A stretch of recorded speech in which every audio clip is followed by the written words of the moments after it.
Bom dia, aqui é Lilian da Paixão, ou Lili Paixão, se preferir.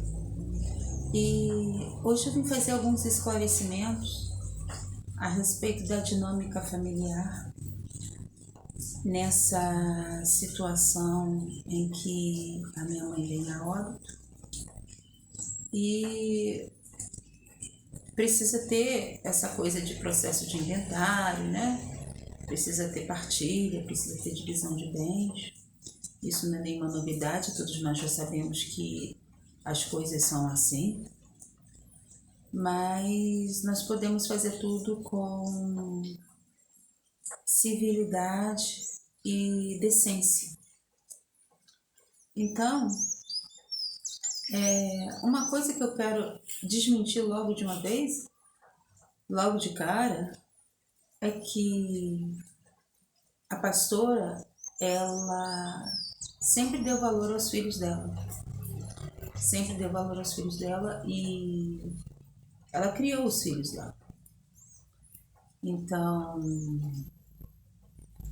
tem esse primeiro esposo que morreu logo. Ela ficou viúva muito cedo, muito novinha. Viúva muito cedo e com filhos para criar.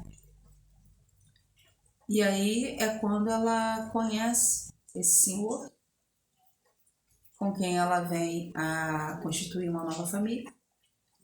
E a quem ela deu 2 filhos. Só que a vida da pastora com essa pessoa não foi boa. E mulher nenhuma deve ficar aturando um homem que a maltrata, que não dá valor a ela, ou distratos dos familiares. Mulher nenhuma tem que ficar aturando essas coisas. E a pastora, ela fez muito bem. Quando ela saiu desse relacionamento, ela cansou, né? Construiu uma casa junto com esse homem, construiu uma família junto com esse homem, mas a vida dela ali era uma vida muito atormentada. E esse relacionamento trouxe um trauma tão profundo à vida dela que se estendeu por toda a vida. As consequências desse trauma. E aí ela veio, trouxe o filho mais velho dela e tentou trazer os filhos mais novos, 2 filhos mais novos, mas essas crianças se recusaram a acompanhá-la. Eu não sei quais são os filhos que se recusam a acompanhar a mãe. Eu sei que acontece isso. E aconteceu ali. Eles se recusaram a acompanhar minha mãe. Então, minha mãe nunca abandonou filho nenhum. Vamos deixar isso bem claro. Isso é mentira. E uma mulher, um homem, ela tem direito a refazer a vida. E ela refez a vida dela com meu pai. Então, ela já estava trabalhando, era funcionária pública, ela passou no concurso público. E meu pai estava começando carreira na aeronáutica. Então, eles tinham tudo para viver bem. E viviam bem. Eles viviam bem. E veio o meu nascimento. E meu irmão já estava a caminho, o outro irmão já estava a caminho. Nós vivíamos bem. Vivíamos bem. E foi quando essa família, esses filhos da outra família começaram a se aproximar. Não sei se orquestrados pelo pai, mas eu sei que foi aí que começou o inferno da minha família, o inferno da minha mãe. Porque ela era mãe. Se minha mãe cometeu algum erro, foi o de ser mãe. E a mãe, ela não quer abrir mão dos filhos. Minha mãe nunca quis abrir mão dos filhos dela. Então ela acolhe novamente essas crianças. Foi a mãe que não faria isso. Mas infelizmente ela estava colhendo 2 sementes podres. Ela estava colhendo joio. É isso que essas pessoas eram, esses 2 irmãos eram. E sempre que eles se envolviam na família, na dinâmica familiar, acontecia coisa ruim, acontecia desgraça, acontecia desentendimento. E eu falando de desgraça, desgraça mesmo. Coisas assim terríveis e tenebrosas. Terríveis e tenebrosas. Então, Deus é todo poderoso e Ele pode salvar. Ele enviou Jesus Cristo para morrer por nós. E Jesus Cristo, Ele tem a condição de oferecer salvação a cada um de nós. Ele tem essa condição. Ele é o nosso Salvador. Mas o fato é que, até então e até agora, a conduta deles é uma conduta de tentar destruir. E a vida toda eles tentaram minar a felicidade e a vida da minha mãe. A vida toda. Então, se eu lembro de alguma coisa ruim, desde que eu sou criança, esses dois estavam metidos na casa. Entendeu?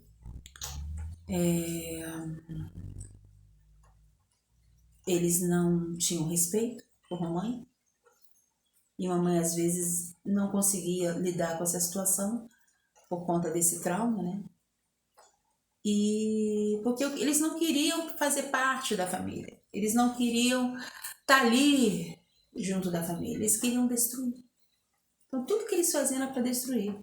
Então, eram mentiras, eram arquitetações do mal. Parece até brincadeira, não, mas é verdade. Numa dessas vezes eu já era adulta, já estávamos aqui nessa casa e ele atormentava tanto a vida de mamãe que ele chegou ao cúmulo de quebrar o meu braço.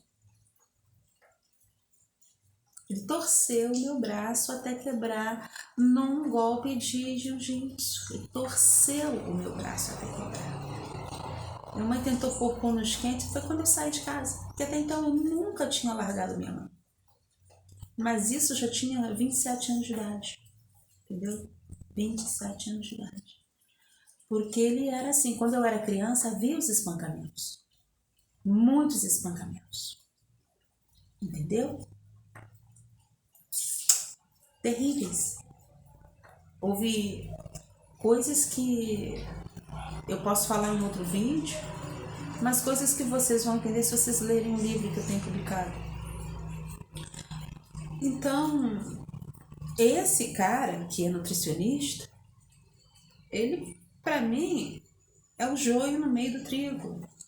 Porque na minha vida ele só trouxe maldição. E quando eu tomei essa atitude de colocar ele para fora, tirar ele da convivência, porque ele estava trazendo danos à família, ele me agride, quebra o meu braço. Depois sai em todas as igrejas aqui no Alcântara me difamando. Minha mãe não soube lidar com essa situação porque ela não aceitou. Não, ela ficou num estado de negação. Não, isso não aconteceu, não foi assim, foi um mau jeito, foi um tranco, ela tropeçou. Não, tem um laudo, eu fui fazer corpo de delito. Você tá entendendo? E ali a chapa não mente. O osso estava partido em dois, húmero. E até hoje esse braço eu sinto. E depois que quebra, não volta a ser a mesma coisa. Mas e depois disso ainda continuou me perseguindo. Então, quando eu resolvi voltar para casa, foi por conta da minha mãe. Foi para ver essa coisa da família. E eu fiz bem, porque 10 anos depois ela veio a óbito. E eu fui a única que estava do lado dela. Vocês não fazem ideia de como eu implorei para os irmãos, até para primos. Mas simplesmente abandonaram a minha mãe e a mim, cuidando dela. Foi isso que aconteceu. E aí no dia que ela morre,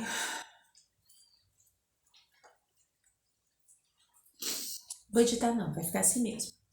No dia que ela morre, ele estava aqui, como ele é nutricionista, né? E mamãe não estava aguentando a quimioterapia, mamãe não aguentou a quimioterapia, ela já tinha idade. já tinha muita idade e ela não aguentou. Então ela, não vou fazer quimioterapia. Mãe, então tá bom, se ela não vai fazer, vamos confiar em Deus, vamos ver o que a gente pode fazer.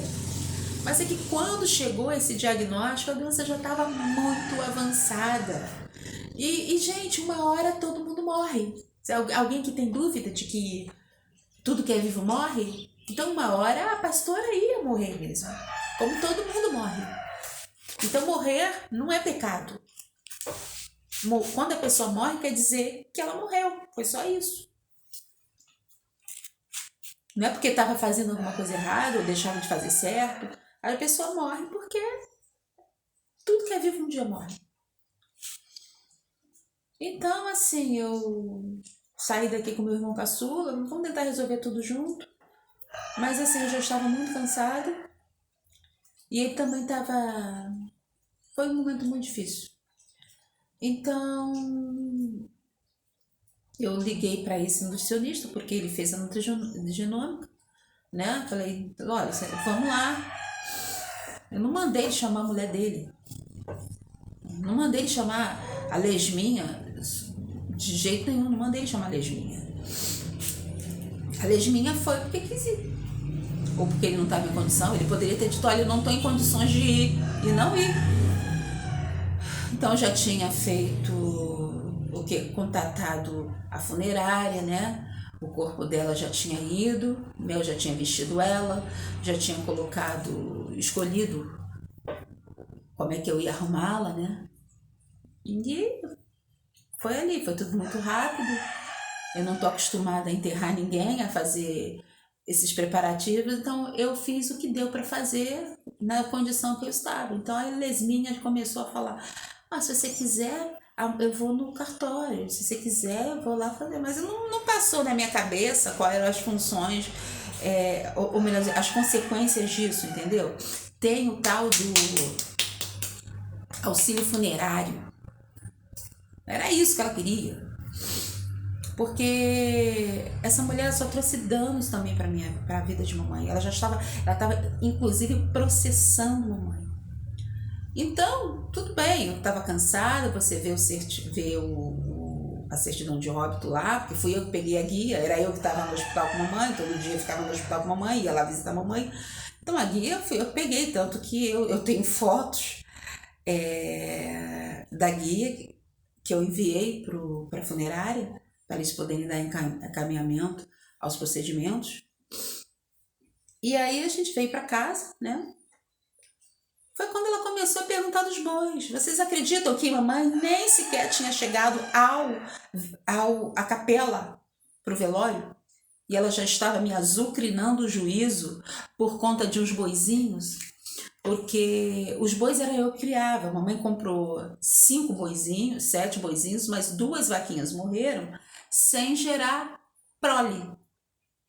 Ou melhor dizendo, uma morreu sem gerar prole nenhuma e a outra, a prole dela, a matriz que a substituiria em caso de falecimento, também veio a óbito. Porque tudo que é vivo morre, gente. E eu cuidava bem deles. Eu só não consegui dar conta de cuidar desses bois devidamente. Foi de um ano para cá, foi justamente quando a mamãe começou a internar. Porque quando ela precisava de um cuidado ou outro, que ela fez cirurgia de catarata, ela teve chikungunya, ela tinha algumas coisas, ela ficava no sítio comigo, eu dava conta de cuidar dela e ver os bois. Mas quando ela começou essa coisa de internar e eu ter que sair do sítio para ficar junto com ela, eu comecei a ficar muito dividida. Então foi quando os bois começaram a ter uma queda na qualidade de vida deles. Mas o fato é que esses bois, a divisão deles é uma parte minha, uma parte de mamãe, porque mamãe comprou, e uma parte do meu irmão caçula. Mas Andréia, ela falava comigo, Andréia, tem que colocar isso no papel. Sim, mas acabou a gente não colocando, mas a gente tem testemunha. Mas o problema não é esse, né? Eu só estou comunicando que, mas como é que você pode dizer isso? Você tem como provar? Tem como provar, porque eu tenho testemunha. E a testemunha se comprometeu a testificar, a testemunhar caso eu precise. Então, eu estava com a mente assim totalmente voltada para o luto, voltada para isso que estava acontecendo. Eu acabei vendendo os bois. Dividi o dinheiro entre meus irmãos e não recebi nada. O estado em que eu estava. Mas você acha que algum irmão... Andréia, você não acha que você está fazendo errado, não? Porque foi você que criou os bois? Os bois são seus. A maior parte dos bois eram minhas, porque foi eu que criei. Quando o bezerro nascia, era eu que pegava o bezerro no colo e fazia o abrigo, levava pro abrigo. Entendeu? Então o trabalho era meu. Então se tinha boi, era meu, por causa do meu trabalho. E ali também era o meu ganha-pão. Porque é com a venda de um bezerrinho, com a venda de uma que eu tirava meu dinheirinho.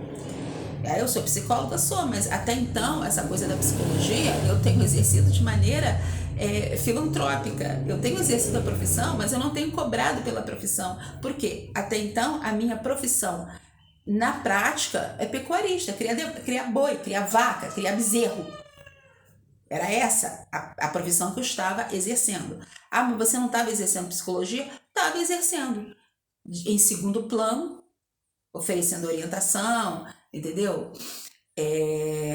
Atendendo um paciente aqui, outro lá, né? Fazendo algum curso para me qualificar, sim, mas acontece que o dinheiro mesmo vinha dos bois, né? Embora eu seja psicóloga, eu não estava cobrando pelo exercício dessa profissão. Eu estava cobrando pelo exercício da outra profissão. Mas, enfim, acabei vendendo, acabei ficando sem meu ganha-pão, né? E ninguém quer saber se tem conta de luz no sítio para pagar. Mas no mesmo dia, a lesminha e o tralha, só estavam pensando nisso. E o que é pior, eu era procuradora de mamãe. E mamãe não começou a não poder andar, ela percebeu que ela não tinha mais condições de andar, de se locomover sozinha, falou: André, vou assinar uma procuração para você. Assinou uma procuração para mim e para o meu irmão caçula, para os 2 filhos, que estavam junto dela, em companhia dela, o tempo todo. Mas você não é mais procuradora da sua mãe porque ela morreu. Gente, até aí morreu Neres, né? Mas daí, a não querer que eu gastasse o dinheiro da minha mãe com o enterro da minha mãe, eu acho que já é ir longe demais. Me ameaçar com um processo, porque se tinha algum dinheiro, esse dinheiro era da minha mãe, então ela tinha que ser dividida entre os filhos. Então a mamãe tinha um jazigo lá no Parque da Paz, que ela comprou com o dinheiro dela. E pagou o jazigo, totalmente pago. Então nós enterramos papai lá e, ou melhor dizendo, fizemos o translado. Nós fizemos a exumação do corpo de papai, que ele foi enterrado em Magé, e trouxemos os ossos dele para serem depositados ali nesse jazigo que mamãe comprou. E quando ela veio a óbito, a primeira coisa que eu fiz foi ligar para a funerária associada a esse cemitério, porque foi a primeira coisa que passou na minha cabeça. Eu poderia ter chamado um auto, poderia, mas naquele momento foi o que me veio à mente, porque ela tinha o jazigo lá, então eu vou chamar a funerária desse cemitério mesmo, que trabalha junto com esse cemitério. Bem, e aí a mulher queria colocar na minha cabeça que eu não podia gastar o dinheiro da minha mãe pagando as taxas, porque mamãe pagou o jazigo, mas normalmente taxa de cemitério ninguém paga. Pouquíssimas pessoas vão deixar rigorosamente em dia paga as taxas de cemitério, porque ninguém quer morrer. Então ninguém paga a taxa de cemitério, ou a maior parte das pessoas não pagam cemitérios, ou uma parte das pessoas não paga o cemitério, não paga as taxas de cemitério. E aí, quando precisa usar o jazigo, quando alguém da família morre, ou quando a própria pessoa vem a óbito, tá lá as taxas para pagar. E aí a gente paga as taxas e enterra o morto, enterra o defunto. E foi o que eu fiz. Se quiserem me mandar para cadeia por conta disso, podem me mandar. Mas eu não ia deixar de enterrar a minha mãe ao lado do meu pai, no jazigo que a minha mãe comprou com o dinheiro dela. Isso aí mostra a qualidade de pessoa que Lesminha é. A qualidade de pessoa que ela é. O tipo de pessoa que ela é. Isso sem mencionar o processo. Ela estava processando a sogra. Ela é uma pessoa tão honesta que estava processando a sogra. Estava se metendo na vida da sogra. Porque a sogra teve uma indenização que ela recebeu. O advogado não comunicou a ela e usou o dinheiro, e aí ela descobriu, sim. E aí nós fomos até o advogado, e a pastora resolveu, ela preferiu resolver isso na conversa, ela preferiu fazer um acordo com esse advogado. Só que até então, a dona Lesminha tinha uma advogada que era amiga dela. Então, como a mãe ficou assim, sabe? Ela queria saber, junto à OAB, o que ela deveria fazer, o que ela poderia fazer. Então, ela foi até a OAB. Aí, essa advogada estava lá passeando, assim, estava passeando por ali e deu um cartão para mamãe, como se não soubesse de nada. E o tralha do meu irmão, não, eu não conheço essa mulher, não. Como é que ele não conhecia a mulher? A mulher trabalha junto com a esposa, a digníssima esposa dele, que não queria nem que eu enterrasse a minha mãe no jazigo que a minha mãe encontrou. Então, mamãe falou assim, olha, eu não vou prosseguir com esse processo, porque essa advogada isso ia resultar na cassação do OAB do advogado de mamãe. E ela não quis isso. Então, o que ela fez? Ela falou, olha, eu não vou seguir com esse processo. A advogada, isso a gente falando pelo zap. A advogada, não, tá tudo bem, eu quero amizade, tá tudo bem. E realmente não tinha começado processo algum, ela só tinha montado o processo. Aí no dia seguinte, uns dias depois, ela comunica, não, que eu já tinha dado entrada no processo, porque eu gastei, olha só, o que a advogada, eu gastei meu tempo, tudo bem. Eu gastei roupa, sapato, pneu, estofado do carro, lataria do carro. Aí eu lembrei, mas quem é que fala isso? Ô mãe, tem coisa errada aí, não tem, mãe? Tem, quem é que fala isso? É Lesminha. Eu acho que essa mulher conhece a Lesminha, mãe. Aí eu liguei para essa mulher, essa advogada, ô doutora advogada, a senhora conhece Dona Lesminha? E ela falou assim, não, eu não conheço essa Dona Lesminha, não sei nem quem é. Dona Lesminha era a estagiária dela. E aí eu perguntei pro tralha do meu irmão, você conhece essa doutora? Não, eu não sei quem é, nunca vi essa mulher na minha vida. Só que essa mulher é tão competente que aí o processo, ela estava pedindo 740 mil de indenização. Aí eu fico assim, por que ele pediu logo $1 milhão, meu Deus do céu? Pede $1 milhão, que é um dinheiro, que é um número mais redondo, né? E fica mais fácil de dividir, não é mesmo? 740 mil reais que ela pediu. E meu irmão ficou louco com essa cifra. Na cabeça dele só passa aí 600 mil, porque 140 mil seria o dinheiro lá da mulher, né? Da advogada. Mas não foi isso.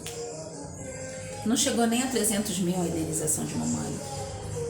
Então ela ficou com 160 mil para ela e a parte do advogado. Teve lá a parte do advogado. Aí dava uns 200 e pouco no total, né? Porque foi o acordo que eles fizeram e esse escritório, ele funciona assim. Se vocês quiserem o nome desse advogado, eu passo para vocês. É só vocês deixarem a mensagem aí. Que ele não cobra nada, a não ser que ele ganhe a causa. Então foi isso. E aí, como é que eu descobri? Porque no processo, depois que veio na nossa mão, que o próprio doutor Fernando pegou pra gente, e doutor Fernando é um ótimo advogado, um ótimo advogado. Tem pessoas que falam coisa, mas ele deu uma escorregada, mas ele depois ele se redimiu. E mamãe acordou com ele, olha, tá tudo bem. Ele se redimiu. A pessoa tem o direito de se redimir, não tem, gente? O evangelho não é isso, não é perdão? Lesminha fala tanto, o evangelho é perdão e não consegue perdoar o homem. Ele é bom advogado. Ele ganha. Ele ganha. Ele é bom advogado. Então, o que aconteceu? Ela se fez passar de que não sabia que essa doutora, né, ou melhor dizendo, que não conhecia essa doutora quando ela trabalhava junto com a doutora. E aí, quando mamãe decide não processar, porque ela não queria caçar o AB de nada, ela sobe nas tamancas e aí quer processar a mamãe, entendeu? E eu vou te contar um negócio. O processo estava rolando até pouco tempo. Não, mentira, não tô. Não, esse advogado tá mentindo pra você, tá querendo te enrolar. Aí ela teve que admitir que ela cancelou o processo quando soube do óbito de mamãe, porque, claro, imagina, com a morte de mamãe, se ela continuou com o processo, ela estaria processando ela mesma. É uma jumenta, não é? Por quê? Porque ela é casada com meu irmão. Olha o nível de qualificação e de entendimento de doutora Lesminha. É esse. Então, assim, se vocês querem saber qual o nome da doutora Lesminha, eu posso passar para vocês, em off, claro, para que vocês fiquem bem longe dela. Fiquem bem longe dela, porque se de repente você procura essa mulher e você resolve desistir do processo, porque você encontrou caminhos assim mais fáceis, né, de se resolver, ela vai chegar para você e dizer assim que ela gastou roupa, sapato, tempo, cabelo, né, porque ela vai a cabeleireiro, gastou o carro dela, o pneu, o estofado. É esse o argumento que ela usa, de tão boa advogada que ela é. E vai querer processar você. Entenderam? Então, eu perdi minha mãe e perdi minha pastora. Eu não sei se mais alguém está sentindo isso, mas é o que eu estou sentindo. Nem a prótese eu estou usando. Minha prótese sumiu, não sei nem onde é que está a minha prótese. É por isso que eu estou parecendo assim, faltando esse dente. Então, é isso, né? Eu não estou aqui para falar mal de ninguém, mas eu estou falando o que aconteceu, porque até difamar a minha mãe depois de morta, querendo dizer que minha mãe não soube criar os filhos, isso é mentira. Talvez o problema da minha mãe tenha sido querer demais manter os filhos unidos. Porque se ela simplesmente tivesse aberto mão desses dois que trouxeram tantas desgraças para a família, talvez ela estivesse viva aqui do meu lado. Porque o que esse homem azucrinava os juízes de mamãe, diz a gente estava bem dentro de casa, estava fazendo a obra, ele vinha, ele tinha um veneno, entendeu? E uma coisa boa nessa morte de mamãe eu vejo por quê? Ele pode ficar com o veneno dele para ele. Quiser me processar? Me processa, tô nem aí. Se ele teve coragem de apoiar a mulher dele, processar a própria mãe dele por causa de dinheiro, não foi nem por uma questão moral ou alguma coisa que ela pudesse ter dito, mas por causa de dinheiro, entendeu? E com certeza ele estava visando dinheiro nesse apoio a esse processo, porque se for conversar com ele, ele enlouquece dizendo que essa doutora tem todo o direito, porque ela trabalhou, afinal de contas ela gastou sapato, meia calça, maquiagem, cabeleireiro, roupa, carro, estofado, óleo diesel, gasolina, tudo isso para atender o cliente. Então ela tem que cobrar muito bem. Olha, o evangelho não é brincadeira não. O evangelho não é brincadeira, né não? E uma hora a pessoa ela vai ter que prestar contas. Ela vai ter que prestar contas do que ela faz, das escolhas que ela faz. E, sabe, minha mãe, ela se foi e a memória dela é o que me fortalece nesse momento, porque, sabe, ela lutou muito, ela venceu, ela criou os filhos dela, teve filho que a abandonou, mas não foi ela que abandonou o filho. E aí eu vou enfatizar essa coisa, porque quando eu resolvi sair de casa foi por conta de eu ter sofrido uma agressão tamanha dentro da minha casa. E ele é tão canalha, esse tralha desse meu irmão, que até a própria mãe, sabe? Ele apoia um processo contra a própria mãe. Ele estava aqui, vindo, ver a parte de nutrição dela, né? Ele é nutricionista, mãe, então ele é seu filho. Mas enquanto estava aqui, o processo que a mulher dele estava movendo contra a mamãe estava rolando lá. Então, é um tralha. É um tralha. É um tralha mesmo. E uma coisa eu tenho a dizer. O elo que mantinha os irmãos unidos se foi. Ou esse elo era a mamãe. Ela que mantinha os irmãos unidos. Só ela. Eu não sei o que vai acontecer agora. Mas tralha na minha vida, nunca mais.